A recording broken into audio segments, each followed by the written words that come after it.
RCB ತಂಡ 18 ವರ್ಷಗಳ ನಂತರ ಒಂದು ಕಪ್ಪನ್ನು ಗೆದ್ದುಕೊಂಡು ಆ ಹಿನ್ನೆಲೆಯಲ್ಲಿ ಇಡೀ ರಾಜ್ಯದಲ್ಲಿಯೇ ಸಹ ಮತ್ತು ಬೇರೆ ಬೇರೆ ರಾಜ್ಯಗಳಲ್ಲೂ ಸಹ ಭಾಳ ಅಭಿಮಾನಿಗಳು ಹೆಚ್ಚು ಅವರಿಗೆ ಪ್ರೋತ್ಸಾಹನ ಕೊಟ್ಟರು. ಅಂತಹ ಸಂದರ್ಭದಲ್ಲಿ ಏನು RCB ಗೆದ್ದಂಥ ಸಂದರ್ಭದಲ್ಲಿ ರಾಜ್ಯ ಸರ್ಕಾರ ಏನು ಅವರಿಗೆ ವಿಜಯೋತ್ಸವವನ್ನು ಆಚರಣೆ ಮಾಡೋಕ್ಕೋಸ್ಕರ ಒಂದು ರೋಡ್ ಶೋವನ್ನು ಹಮ್ಮಿಕೊಂಡಿತ್ತು. ರೋಡ್ ಶೋವನ್ನು ರದ್ದುಗೊಳಿಸಿ ಏನು ರಾಜ್ಯ ಸರ್ಕಾರ ವಿಧಾನಸೌಧದ ಮುಂಭಾಗ ಒಂದು ಆಚರಣೆಯನ್ನು ಮಾಡ್ತಕ್ಕಂಥದ್ದು ಆಯಿತು. ತದನಂತರ ಏನು ಚಿನ್ನಸ್ವಾಮಿ ಕ್ರೀಡಾಂಗಣದಲ್ಲೂ ಸಹ ಪೂರ್ವ ಯೋಜಿತ ಇಲ್ಲದೇ ಯಾವುದೇ ರೀತಿಯಾದಂಥ ಮುಂಜಾಗ್ರತೆ ಕ್ರಮಗಳನ್ನು ತೆಗೆದುಕೊಳ್ಳದಲ್ಲಿ ಇವತ್ತು ಅಲ್ಲಿ ಸಹ ವಿಜಯೋತ್ಸವ ಆಚರಣೆಯನ್ನು ಮಾಡುವಂಥ ಸಂದರ್ಭದಲ್ಲಿ ಸುಮಾರು 11 ಜೀವಗಳು ಸಹ ಇವತ್ತು ಹೋಗಿರ್ತಕ್ಕಂಥದ್ದು ಹೆಚ್ಚಾಗಿದೆ. ಯಾಕೆಂತಂದರೆ ಆತ್ಮೀಯ ಇಲ್ಲಿ ಆಗಿರ್ತಕ್ಕಂಥ ಏನಾಗಿದೆ ಅಂತಂದರೆ ಈ ರಾಜ್ಯ ಸರ್ಕಾರ ಅದನ್ನು ಮಾಡುವುದಕ್ಕಿಂತ ಮುಂಚೆ ಏನು ಪೊಲೀಸ್ ಅವರ ಬಂದೋಬಸ್ತು, ಬ್ಯಾರಿಕೇಡ್ಸ್ಗಳು, ಮೂಲಭೂತ ಸೌಕರ್ಯಗಳ ಬಗ್ಗೆ ಆ ಥರ ಎಲ್ಲ ಪೂರ್ಯೋಜಿತ ಮಾಡಬೇಕಾಯ್ತು. ಯಾವುದೇ ಸಹ ಮಾಡದಲೇ ತರಾತುರಿಯಲ್ಲಿ ಅಂತಂದರೆ ಇಲ್ಲಿ ರಾಜಕಾರಣ ಮಾಡೋಕ್ಕೆ ಹೊರಟಿದ್ದಾರೆ. ಯಾಕೆಂದರೆ RCB ಗೆದ್ದಿರ್ತಕ್ಕಂಥದ್ದು ಫ್ರೀಯಾಗಿ ಲಕ್ಷಾಂತರಗಳು ಜನ ಬರ್ತಾರೆ ಅಂತಂದರೆ ಯಾಕೆ ಬೇಡ ಅನ್ನಬಾರ್ದು ಅಂತ ಹೇಳ್ಬಿಟ್ಟು ಅಲ್ಲಿ ವಿಜಯೋತ್ಸವ ಆಚರಣೆ ಮಾಡ್ತಕ್ಕಂಥದ್ದು ಆಗಿದೆ. ರೋಡ್ ಶೋ ಇದ್ದಿದ್ದು ಈ ರೀತಿ ಘಟನೆಗಳು ಆಗ್ತಾ ಇರಲಿಲ್ಲ ಏನಿಲ್ಲ. ಈಗ ಏನು ನಮ್ಮ ನಿಷ್ಠಾವಂತ ದಕ್ಷ ಪ್ರಾಮಾಣಿಕ ಅಧಿಕಾರಿಗಳಾಗಿರ್ತಕ್ಕಂಥ ದಯಾನಂದ ಮತ್ತು ಉನ್ನತವಾದಂಥ ಪೊಲೀಸ್ ಅಧಿಕಾರಿಗಳನ್ನ ಸಸ್ಪೆಂಡ್ ಮಾಡಿರ್ತಕ್ಕಂಥದ್ದು ಭಾಳ ಅಸಹ್ಯಕರವಾದಂಥ ಸಂಗತಿಯಾಗಿದೆ. ಯಾಕೆಂತಂದರೆ ಇವತ್ತು ನಾವು ಏನಾದರೂ ಸಣ್ಣ ಪುಟ್ಟ ತಪ್ಪುಗಳು ಮಾಡಿದರೆ ಪೊಲೀಸರ ಮೇಲೆ ಹೋಗ್ತಾ ಇದ್ದಾರೆ. ಆದರೆ ರಾಜಕಾರಣಿಗಳು ಇದು ಮೂಲ ಉದ್ದೇಶ. ರೋಡ್ ಶೋನ ಯಾಕೆ ಕ್ಯಾನ್ಸಲ್ ಮಾಡಿದರು? ಆಯಿತು, ರೋಡ್ ಶೋ ಕ್ಯಾನ್ಸಲ್ ಮಾಡಿದ್ರ ತದನಂತರ ಇಲ್ಲಿ ಎಷ್ಟು ಜನ ಬರ್ತಿದ್ದಾರೆ ಏನು ಅಂತಕ್ಕಂಥದ್ದು ಪೂರ್ವಯೋಜಿತವಾಗಿ ಗೊತ್ತಾಗಬೇಕಾಯಿತು. ಆ ಪೊಲೀಸರ ಹೇಳಿರ್ತಕ್ಕಂಥ ಮಾಹಿತಿಯನ್ನು ಅವರು ಸಹ ಆಲಿಸುತ್ತಲೇ ಧಿಕ್ಕರಿಸಿಬಿಟ್ಟು ಇವತ್ತು ಏನು ಮಾಡಿರ್ತಕ್ಕಂಥ ಕೆಲಸ ಏನಾಗಿದೆಯಾ ಅದರಿಂದ 11 ಜನ ಪ್ರಾಣ ಹೋಗಿದೆ. ನಂತರ ಇದೇ ರೀತಿ ಸಹ ಇದಕ್ಕೆ ಮೂಲ ಕಾರಣ ಗೃಹ ಸಚಿವರು ಪರಮೇಶ್ವರ್ ಅವರು, ಸಿದ್ದರಾಮಯ್ಯವರು, DK ಶಿವಕುಮಾರ್ ಫಸ್ಟು ಅವ್ರ ಮೇಲೆ ಸುಮೋಟೋ FIRಗಳನ್ನು ದಾಖಲು ಮಾಡಬೇಕು ಮತ್ತು ಅವರನ್ನು ಈ ಕೂಡಲೇ ಅವರು ಸಹ ರಾಜೀನಾಮೆ ಕೊಡುವಂಥ ನಿಟ್ಟಿನಲ್ಲಿ ರಾಜ್ಯ ಸರ್ಕಾರ ಮುಂದಾಗಬೇಕಂತ ತಮ್ಮಲ್ಲಿ ಮನವಿ ಮಾಡಿಕೊಡ್ತೀವಿ. ಕರ್ನಾಟಕ ರಾಜ್ಯದಲ್ಲಿ ಕಳೆದ 2-3 ದಿನಗಳ ಹಿಂದೆ ಏನು 3ನೇ ತಾರೀಕು ಜೂನ್ 3ನೇ ತಾರೀಕು RCB ಕಪ್ಪನ್ನು ಗೆದ್ದಿರುವ ಕಾರಣ ಕರ್ನಾಟಕದ ಮೂಲೆಗಳಲ್ಲಿ ಹಳ್ಳಿಗಾಡುಗಳಲ್ಲಿ ಎಲ್ಲ ಕಡೆ ಒಂದು ಸೆಲೆಬ್ರೇಷನ್ ವಾತಾವರಣವಿತ್ತು. ಆ ಒಂದು ಸೆಲೆಬ್ರೇಷನ್ನ ಹೈಜಾಕ್ ಮಾಡಲಿಕ್ಕೆ ನಮ್ಮ ಮುಖ್ಯಮಂತ್ರಿಗಳು, ಉಪಮುಖ್ಯಮಂತ್ರಿಗಳು ಹಾಗೂ ಗೃಹ ಸಚಿವರು ಅದನ್ನು ಹೈಜಾಕ್ ಮಾಡಲಿಕ್ಕೆ ಹೋಗಿ ನಮ್ಮ RCB ಫ್ಯಾನ್ಸ್ಗಳಿಗೆ ಒಂದು ನಿರಾಶೆ ಮೂಡಿದೆ. ಯಾಕಂದರೆ ಈ ಒಂದು ಕನಿಷ್ಠ ನಾವು ಒಂದು ತಿಂಗಳ ಸೆಲೆಬ್ರೇಷನನ್ನು ಮಾಡುವಂಥ ಒಂದು ವಾತಾವರಣದಲ್ಲಿ ಇದ್ವಿ. ಏನೋ ತರಾತುರಿಯಲ್ಲಿ ವಿಧಾನಸೌಧದಲ್ಲಿ ಪ್ಲೇಯರ್ಸ್ಗಳಿಗೆ ಸನ್ಮಾನ ಮಾಡಬೇಕು ಅಂಥೇಳಿ ಮುಖ್ಯಮಂತ್ರಿಗಳು ಟ್ವೀಟ್ ಮಾಡಿ ಅಲ್ಲಿಗೆ ಕರೆಸಿ ಯಾವುದೇ ಒಂದು ಯೋಜನೆ ಇಲ್ಲದೆ ಹಲವಾರು ಅಭಿಮಾನಿಗಳು ಅಲ್ಲಿಗೆ ಬಂದಿರುವಂಥ ಒಂದು ವ್ಯವಸ್ಥಿತ ಮಾಡಲಿಕ್ಕೆ ಯಾವುದೇ ನಿರ್ಧಾರಗಳ ಒಂದು ಪೂರ್ವ ಯೋಜಿತ ಕಾರ್ಯಕ್ರಮ ಕೈಗೊಳ್ಳದೆ ಒಂದು ಅಭಿಮಾನಿಗಳನ್ನು ಅಲ್ಲಿಗೆ ಬರಲಿಕ್ಕೆ ಕಾಲು ತುಳಿದಕ್ಕೆ 11 ಜನರ ಅಮಾಯಕರ ಬಲಿಯಾಗಿದ್ದಾರೆ.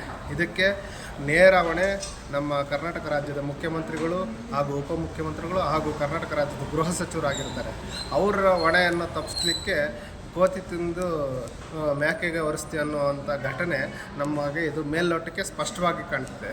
ಯಾಕಂದರೆ ನಮ್ಮ ದಕ್ಷ ಪ್ರಾಮಾಣಿಕ ಅಧಿಕಾರಿಯಾಗಂಥ ದಯಾನಂದ್ ಸರ್ ಏನು ಬೆಂಗಳೂರು ನಗರ ಕಮಿಷನರ್ ಆಗಿರ್ತಂಥ ದಯಾನಂದ್ ಸರ್ ಅವ್ರನ್ನ ಸಸ್ಪೆಂಡ್ ಮಾಡಿದ್ದಾರೆ. ಅವರು ಹಲವಾರು ರಾಷ್ಟ್ರ ಪದಕಗಳು, ಮುಖ್ಯಮಂತ್ರಿ ಪದಕಗಳು ಪದಕಗಳನ್ನು ಪಡೆದು ಒಬ್ಬ ದಕ್ಷ ಅಧಿಕಾರಿ ಆಗಿರ್ತಾರೆ. ಮೇಲಾಗಿ ಅವರು ಒಬ್ಬ ದಲಿತ ಹಿಂದುಳಿದ ವರ್ಗಗಳ ಅಧಿಕಾರಿಗಳಿಗೆ ಮುಂದೆ ಭವಿಷ್ಯದ ದಿನಗಳಲ್ಲಿ ಇನ್ನೂ ಉನ್ನತ ಸ್ಥಾನಕ್ಕೆ ಹೋಗಬೇಕಾಗಿತ್ತು. ಅಂಥವರನ್ನು ತಪ್ಪಿಸಲಿಕ್ಕೆ ಈ ಒಂದು ಸರ್ಕಾರದ ಮುಖ್ಯಮಂತ್ರಿಗಳು ಮತ್ತು ಉಪಮುಖ್ಯಮಂತ್ರಿಗಳು ಮತ್ತು ಗೃಹ ಸಚಿವರು ಒಂದು ವ್ಯವಸ್ಥಿತವಾಗಿ ಅವರನ್ನು ಬಲಿಯಾಗಿ ಅವರ ಜೊತೆಗೆ ಅವರ ಅಧೀನದಲ್ಲಿರುವಂಥ ಎಲ್ಲ ಹಂತದ ಅಧಿಕಾರಿಗಳನ್ನು ಒಂದು ಸಸ್ಪೆಂಡ್ ಮಾಡಿ ಒಂದು ಕರಾಳ ಚ್ಯುತಿಯನ್ನು ಮಾಡಿದ್ದಾರೆ. ಇದಕ್ಕೆ ನಾವು ವಿರೋಧಿಸ್ತಿದ್ದೇವೆ. ಯಾಕಂದರೆ ಇದಕ್ಕೆ ನೇರ ಹೊಣೆ ಮಾನ್ಯ ಗೃಹ ಸಚಿವರು, ಮುಖ್ಯಮಂತ್ರಿಗಳು ಮತ್ತು ಉಪಮುಖ್ಯಮಂತ್ರಿಗಳು ರಾಜೀನಾಮೆ ನೀಡಬೇಕು.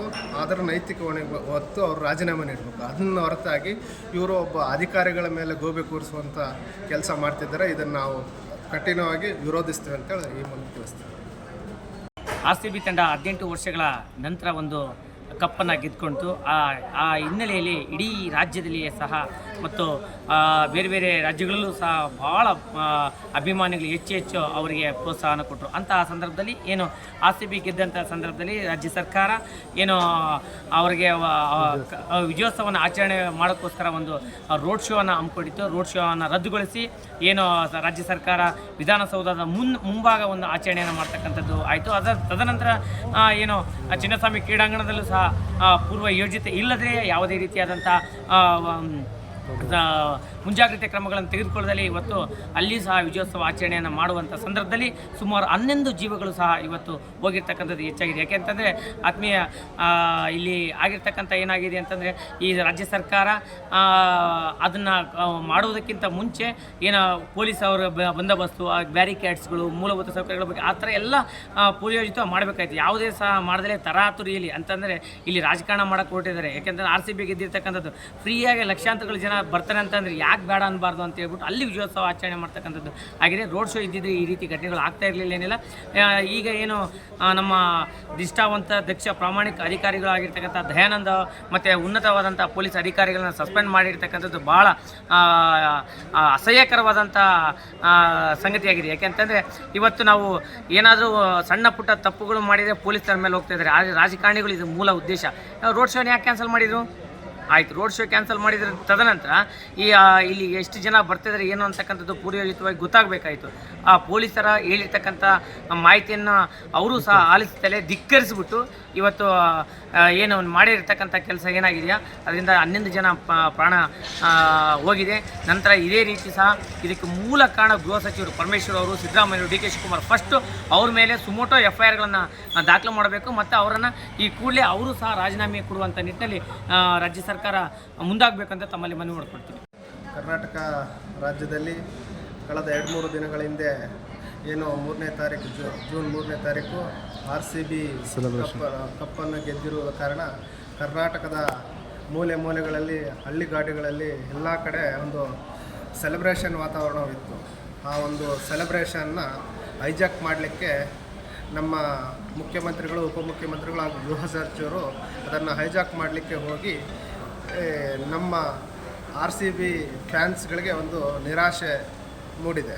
ಯಾಕಂದರೆ ಈ ಒಂದು ಕನಿಷ್ಠ ನಾವು ಒಂದು ತಿಂಗಳ ಸೆಲೆಬ್ರೇಷನನ್ನು ಮಾಡುವಂಥ ಒಂದು ವಾತಾವರಣದಲ್ಲಿ ಇದ್ವಿ. ಏನೋ ತರಾತುರಿಯಲ್ಲಿ ವಿಧಾನಸೌಧದಲ್ಲಿ ಪ್ಲೇಯರ್ಸ್ಗಳಿಗೆ ಸನ್ಮಾನ ಮಾಡಬೇಕು ಅಂಥೇಳಿ ಮುಖ್ಯಮಂತ್ರಿಗಳು ಟ್ವೀಟ್ ಮಾಡಿ ಅಲ್ಲಿಗೆ ಕರೆಸಿ ಯಾವುದೇ ಒಂದು ಯೋಜನೆ ಇಲ್ಲದೆ ಹಲವಾರು ಅಭಿಮಾನಿಗಳು ಅಲ್ಲಿಗೆ ಬಂದಿರುವಂಥ ಒಂದು ವ್ಯವಸ್ಥಿತ ಮಾಡಲಿಕ್ಕೆ ಯಾವುದೇ ನಿರ್ಧಾರಗಳ ಒಂದು ಪೂರ್ವ ಯೋಜಿತ ಕಾರ್ಯಕ್ರಮ ಕೈಗೊಳ್ಳದೆ ಒಂದು ಅಭಿಮಾನಿಗಳನ್ನು ಅಲ್ಲಿಗೆ ಬರಲಿಕ್ಕೆ ಕಾಲು ತುಳಿದಕ್ಕೆ 11 ಜನರ ಅಮಾಯಕರ ಬಲಿಯಾಗಿದ್ದಾರೆ. ಇದಕ್ಕೆ ನೇರ ಹೊಣೆ ನಮ್ಮ ಕರ್ನಾಟಕ ರಾಜ್ಯದ ಮುಖ್ಯಮಂತ್ರಿಗಳು ಹಾಗೂ ಉಪಮುಖ್ಯಮಂತ್ರಿಗಳು ಹಾಗೂ ಕರ್ನಾಟಕ ರಾಜ್ಯದ ಗೃಹ ಸಚಿವರಾಗಿರ್ತಾರೆ. ಅವರ ಹೊಣೆಯನ್ನು ತಪ್ಪಿಸಲಿಕ್ಕೆ ಕೋತಿ ತಿಂದು ಮ್ಯಾಕೆಗೆ ಒರೆಸ್ತಿ ಅನ್ನುವಂಥ ಘಟನೆ ನಮಗೆ ಇದು ಮೇಲ್ನೋಟಕ್ಕೆ ಸ್ಪಷ್ಟವಾಗಿ ಕಾಣ್ತದೆ. ಯಾಕಂದರೆ ನಮ್ಮ ದಕ್ಷ ಪ್ರಾಮಾಣಿಕ ಅಧಿಕಾರಿಯಾಗಂಥ ದಯಾನಂದ್ ಸರ್ ಏನು ಬೆಂಗಳೂರು ನಗರ ಕಮಿಷನರ್ ಆಗಿರ್ತಂಥ ದಯಾನಂದ್ ಸರ್ ಅವ್ರನ್ನ ಸಸ್ಪೆಂಡ್ ಮಾಡಿದ್ದಾರೆ. ಅವರು ಹಲವಾರು ರಾಷ್ಟ್ರ ಪದಕಗಳು, ಮುಖ್ಯಮಂತ್ರಿ ಪದಕಗಳು ಪದಕಗಳನ್ನು ಪಡೆದು ಒಬ್ಬ ದಕ್ಷ ಅಧಿಕಾರಿ ಆಗಿರ್ತಾರೆ. ಮೇಲಾಗಿ ಅವರು ಒಬ್ಬ ದಲಿತ ಹಿಂದುಳಿದ ವರ್ಗಗಳ ಅಧಿಕಾರಿಗಳಿಗೆ ಮುಂದೆ ಭವಿಷ್ಯದ ದಿನಗಳಲ್ಲಿ ಇನ್ನೂ ಉನ್ನತ ಸ್ಥಾನಕ್ಕೆ ಹೋಗಬೇಕಾಗಿತ್ತು.